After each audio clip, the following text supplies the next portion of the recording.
Alexis Stucky and Florida's head coach, Ryan Theis.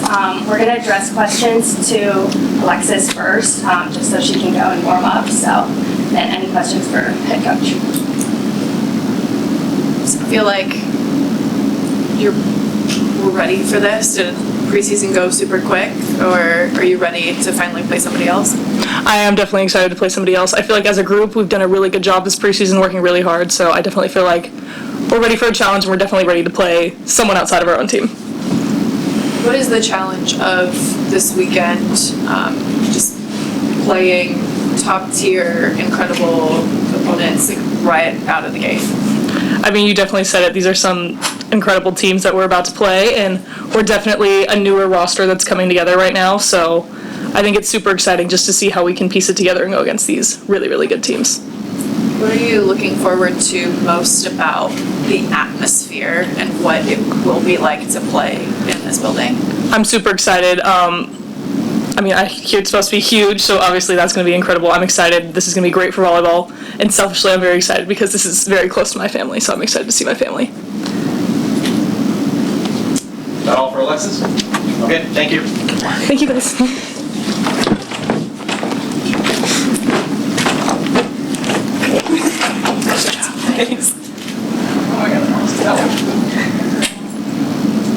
Questions for Coach?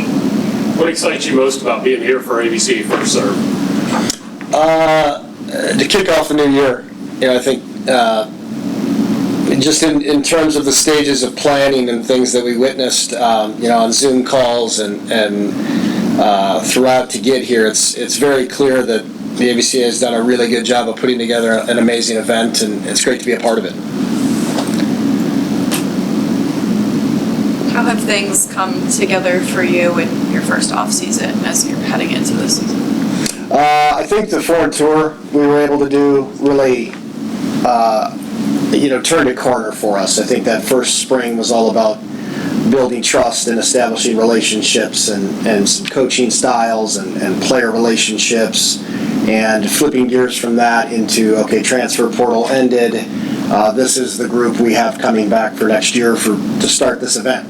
So I thought those 10 days of training and those 6 matches we played there were huge. I thought hopefully they help us out this weekend. How long did it take for you to feel like settled? Like, okay, we're ready to go. You talked transfer portal, all the off-season stuff. Like, was there a moment throughout the off-season where you were like, okay, we're settled in, we're ready to go?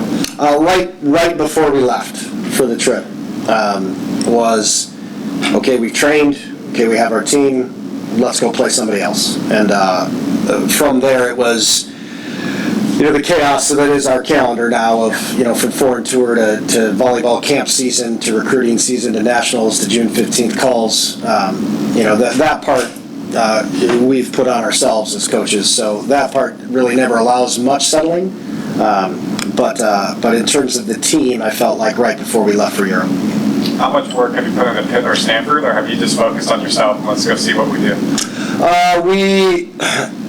As much as you can with, we don't know who's healthy. We don't know, new starters and new lineups. But if you watch Stanford and Pitt play the last couple of years, there's certain style pieces that we're prepared for that are different than us. Stanford's, we assume, they will still have their outsides coming in off the antenna, their slides, not all the way to the pin, just an inside game that they play. We assume they will still do that, even with the new setter, and that's a little different than our style, so we've spent time on that. And then, we know Pitt still got Olivia, so we had to prepare for multiple factors with her. And what are you expecting from your team? Is there anything you're like, hey, beginning of the season, yes, we're playing a really tough team, but these are the fundamentals we want to focus on to make sure we're ready, we peak at the right time?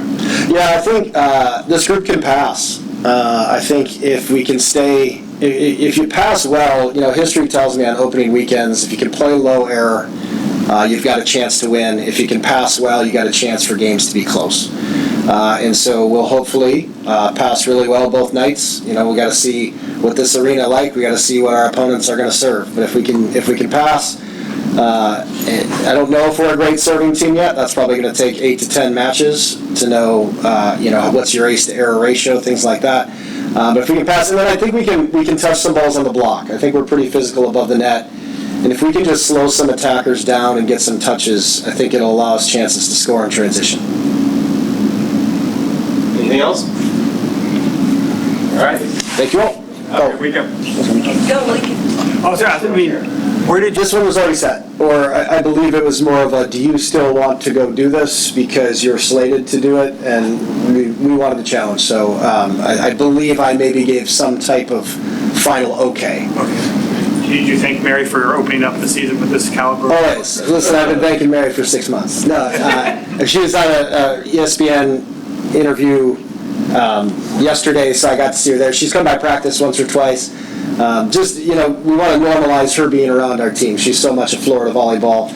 We want to embrace having her around, but I'm reminded of these games on the schedule often and thank her for those. With Mary, how do you go about replacing a legend? Like, how do you honor what she did and accomplished with the program, with the culture, but also make it your own as you move forward? Yeah, I mean, that part of the transition is, that was clear in the interview process, right, of how are you going to replace a legend, right? And, Scott Strickland, our athletic director, replaced Jeremy Foley. And, if you're going to coach in Florida, chances are, you're replacing Billy Donovan, or you're replacing Urban Meyer. All those things are going to be common at that level. Mary, just the longevity and the time. And so we were very clear early on, one, to be appreciative of everything she's done, include her in anything she wants to be included to. She has helped from donors to community members to stay in touch. And again, bring her around the team. Like I said, Mary, it's not gonna be normal if you're there if you're only there once, right? So we've got to get you here, and just understanding what she meant and trying to honor it. We said at the beginning of every volleyball camp, I have the great pleasure of replacing the legendary Mary Wise. Can we give it up for Mary? And got applauses from thousands of kids over the course of the summer for that. So. And then making it your own is just if the head, if the team is going to be a reflection of the head coach, that happens over time. I mean, this is the third time I've taken over a program, and it really, in my opinion, takes the process of 3 years for a transition to be complete. But hopefully, the reflection of me is that our team plays loose, relaxed, and is ready to compete for whoever we're playing against. And that's kind of what I've been doing for 17 years as a head coach. Is can we be relaxed? Can we have fun? Can we compete with any level opponent in front of us? You have a support group like you, Katie, Matt, Danny, kind of the people taking over for legends of how do you do that? Or No, we haven't had a lot of group calls late at night to massage each other's mental health. But again, when you sign up for it, what it is. I mean, and people that know me know I'm pretty thick-skinned, and there's going to be criticisms and questions about everything going on in our program and what would Mary have done and those things, and I just understand that as part of the job. I think one of the things, I don't really focus on what other people think, or their opinions. I'm there. I'm doing things to the best of my ability, and I can live with myself for that. So as long as you stay off social media and don't care too much about what people aren't in the room think, I think you'll be in good shape. You said 3 years for the transition to be complete. Why is 3 the magic number? It just seemed that way in the last 2 stops. I think it's a combination of if players are still there, they've clearly bought in, and then a certain percentage are people you brought in with a certain set of expectations. There might be some programs that have a totally new, Kansas, for example, is here. Their roster, I think, turned over really significant. Ours is we tried to hold together. I think that's how I come up with 3, and it certainly seemed like that at my last 2 stops. Even though it takes 3-ish, has there been something you've done immediately to put your fingerprints on stuff? Yeah, I just think